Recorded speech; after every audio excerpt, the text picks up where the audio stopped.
L-2014 kienet sena li matula komplejna nwettqu il-pjan tagħna għal Malta, pjan ambizzjuż li kien hemm min kellu dubju jekk jistax jitwettaq, iżda li issa hemm il-provi li qed jirnexxi. Hekk sostna l-Prim Ministru Joseph Muscat fil-ftuħ tal-messaġġ tiegħu għas-sena d-dieħla. Messaġġ ta' ottimiżmu fejn filwaqt li elenka l-progress kbir li seħħ tul l-aħħar 12-il xahar huwa ħares il quddiem lejn dak li l-poplu Malti għandu qudiemu. Nixtieq nitkellem dwar il-futur. Dwar kif l-2015 għandha tkun sena li fija ntejbu it-tajjeb li diġà ksibna, filwaqt li nitgħallmu mill-iżbalji li għamilna. Joseph Muscat fisser kif il-priorità l-2015 se tibqa' ix-xogħol.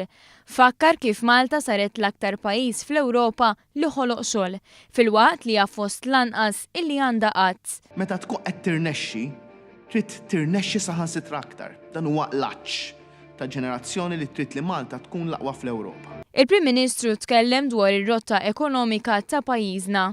Irridu koalizzjoni tal-ħolqien tax-xogħol fejn nippremjaw il-bżulija biex mill-ġid li noħolqu ngħinu lil dawk li verament huma fil-bżonn f'pajjiżna.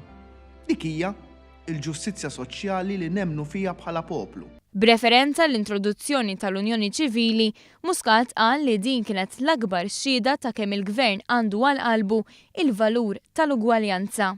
Hawn ukoll ma nistgħux nistrieħu fuq din il-kisba kbira biss.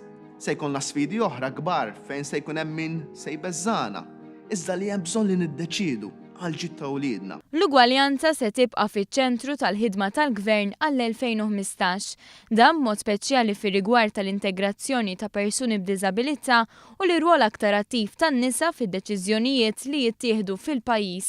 Fid-diskors tiegħu il-Prim Ministru nnota wkoll dawk il-mumenti li fihom il-Gvern seta' mexa aħjar. Rridu nkunu umli biżżejjed biex dan nirrikonoxxuh. Irridu ntejbu s-sistema ta' governanza tagħna biex nuru kif id-deċiżjonijiet li qed jittieħdu huma verament dawk li nemmnu li huma l-aħjar għal pajjiżna. Joseph Muscat temm il-messaġġ tiegħu b'impenn ċar sabiex fl-2015 il-Gvern ikompli jaffaċċja l-isfidi qudiemu b'ottimiżmu. B'hekk pajjiżna jkompli jikseb l-aqwa riżultati fit-triq tiegħu lejn il-quċċata tal-Ewropa. Riżultati li jgħinu biex jitkabbar ix-xogħol, jitkattar il-ġid, biex nippremjaw il-bżulija u noħolqu middle class ġdida, biex iż-żgħażagħ tagħna jsibu l-opportunitajiet ta' ħajja ambizzjuża f'pajjiżna stess. Iżda wkoll biex naraw li s-soċjetà tagħna tgħin lil dawk kollha li veru għandhom bżonn. Għaliex Malta hija kulħadd.